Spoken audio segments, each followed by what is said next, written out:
guys, my name is Ananya Keshan. You are watching me on Kids English Connection. Guys, tell me one thing. जब भी आप कुछ भी सोचते हैं, तो वो आप किस लैंग्वेज में सोचते हैं? I know आप में से most of the people का आंसर है हिंदी में। मैं बताती हूँ ऐसा क्यों होता है। क्योंकि हिंदी आपकी नेटिव लैंग्वेज है और हिंदी ही एक ऐसी लैंग्वेज है जो आप बचपन से सीख रहे हैं और घर पर भी आप हिंदी का ही यूज करते हैं। इन शॉर्ट आप अपने मदर टंग में ही सोचते हैं, राइट? और जब बारी आती है इंग्लिश में बात करने की, तब आप उन्हीं सेंटेंसेस को इंग्लिश में ट्रांसलेट करके बात करने की कोशिश करते हैं। अब जब आप इंग्लिश में ट्रांसलेट करते हैं सेंटेंसेस को, तो बहुत सारी प्रॉब्लम्स आती हैं। लाइक आप आधी चीजें तो भूल जाते हैं, बहुत ज्यादा टाइम लगता है और कभी कभी तो आपको वर्ड्स नहीं याद आते, जिससे आप अटक जाते हैं। तो गाइस, ट्रांसलेशन करने से आप इंग्लिश में बिल्कुल भी फ्लुएंट नहीं हो पाएंगे। आई नो आपने YouTube में बहुत सारी वीडियोस देखी हैं कि सेंटेंसेस को इंग्लिश में ट्रांसलेट कैसे करें, but stop guys, stop doing this. आज आप ये तो समझ ही लीजिए कि अगर आपको फ्लुएंट इंग्लिश में बात करनी है तो ट्रांसलेशन से आपको बचना होगा। ये बिल्कुल गलत तरीका है इंग्लिश सीखने का।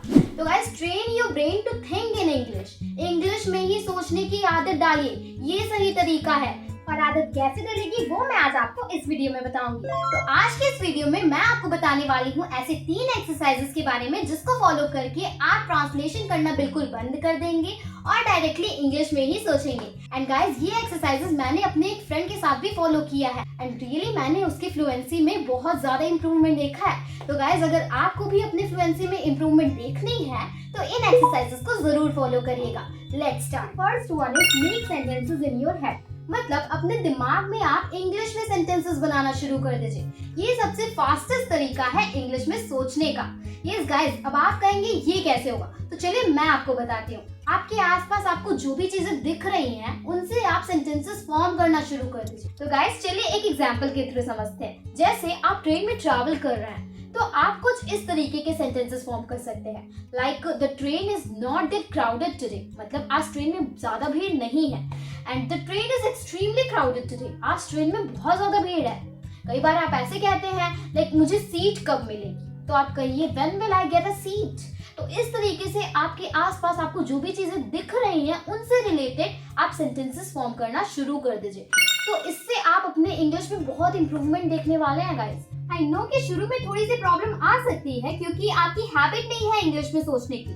तो शुरू में आप थोड़ी सी ट्रांसलेशन की हेल्प ले सकते हैं, बट फिर प्रैक्टिस करते करते और इंग्लिश में सोचते सोचते आपकी जब हैबिट हो जाएगी, तब आप बिना ट्रांसलेशन किए ही डायरेक्टली इंग्लिश में सोच सकते हैं। गाइस, चलिए कुछ और सेंटेंसेस देखते हैं। लाइक अब आपको सीट मिल गई, तो अब आप कुछ इस तरीके के सेंटेंसेस फॉर्म कर सकते हैं। उस स्टूडेंट को देखो, लुक एट दैट स्टूडेंट। वो किताब पढ़ रहा है, he is reading a book.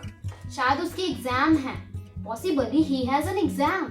वैसे उसने जो टी शर्ट पहनी है वो काफी अच्छी है। By the way, he is wearing a nice T shirt. तो इस तरह के सेंटेंस आप फॉर्म कर सकते हैं। आई नो थोड़ा सा टूटा फूटा आप सेंटेंस फॉर्म करेंगे, बट गाइस आपका मेन गोल क्या है कि आप अपने दिमाग को सोचने में मजबूर करिए। सो गाइस, ये था हमारा exercise number 1। Let's move to the exercise number 2, that is start thinking in words.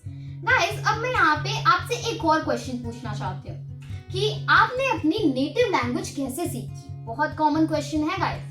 तो आपको क्या करना है कि जैसे आपने अपनी नेटिव लैंग्वेज सीखी है, वैसे ही आपको इंग्लिश को भी सीखना है। आप बहुत इजीली सीख जाएंगे।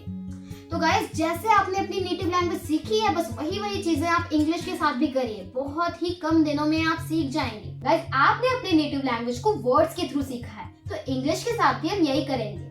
तो इंग्लिश में हम कोई वर्ड ले लेंगे और फिर उससे हम सेंटेंसेस फॉर्म करेंगे। लाइक वर्ड इज हंग्री, तो she is hungry, Reena is hungry. इस तरीके के सेंटेंसेस हम फॉर्म करेंगे। जितने ज्यादा सेंटेंसेस हो सकते हैं हमें उतने ज्यादा सेंटेंस फॉर्म करने, क्योंकि उतनी ही ज्यादा प्रैक्टिस हमारी होगी और उतनी ही जल्दी हम इंग्लिश में सोचना शुरू कर देंगे। सो गाइस, यही था हमारा एक्सरसाइज नंबर 2 कि आपको वर्ड्स लेने हैं और उससे से ज्यादा सेंटेंसेस फॉर्म करने हैं। जितने ज्यादा हो सकते हैं आपसे उतने ज्यादा फॉर्म करिए। तो गाइस, चलिए बढ़ते हैं स्टेप नंबर 3 की। Exercise number 3 is revise your day. Guys revise का क्या मतलब होता है? रिवाइज का मतलब होता है टू रिमेम्बर और समराइज समथिंग। मतलब जो भी आपने पढ़ा है उसको फिर से आप याद करने की कोशिश करते हैं। That is called revision. वैसे यही चीज तो हम एग्जाम के एक दिन पहले भी करते हैं ना। जो भी हमारे सिलेबस में जितने भी चैप्टर्स आ रहे होते हैं, एग्जाम के एक दिन पहले हम उन्हें रिवाइज करते हैं, उनका रिविजन करते हैं। तो यही चीज आपको इंग्लिश के साथ भी करना है। रिवाइज योर डे, मतलब आपने अपने पूरे दिन में जो भी चीजें किया है उसे अपने दिमाग में ही आप इंग्लिश में रिवाइज करिए कि क्या क्या आपने किया है। तो जनरली ये चीजें आपको करनी है डे के एंड में, सोने से पहले। गाइस यहाँ पे एक कंडीशन है कि जो भी आपको सोचना है या फिर जो भी आपको बोलना है वो इंग्लिश में ही करना होगा।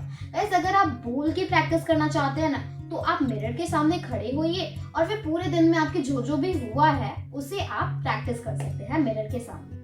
तो गाइस ये भी बहुत ही अच्छा वे है आपकी प्रैक्टिस करने का। गाइस अब आपको लग रहा होगा कि किस टाइप की सेंटेंसेस की प्रैक्टिस आपको करनी है, तो चलिए मैं आपको कुछ सेंटेंसेस बताती हूँ। जैसे today was a regular day, nothing much happened. मतलब आज का दिन ना एवरेज था, कुछ ज्यादा कुछ नहीं हुआ। हाँ, आज मैं स्कूल के लिए लेट हुई थी क्योंकि मैंने अपनी रेगुलर बस मिस कर दिया था। तो इसे आप कैसे कहेंगे? I was a bit late as I missed my regular bus. आज हमारे मैथ के टीचर एब्सेंट थे। Our math teacher was absent today. मैं कैंटीन में कुछ फ्रेंड से मिली थी। I met with some friends in the canteen. आज एग्जाम की डेट्स भी अनाउंस हुई थी।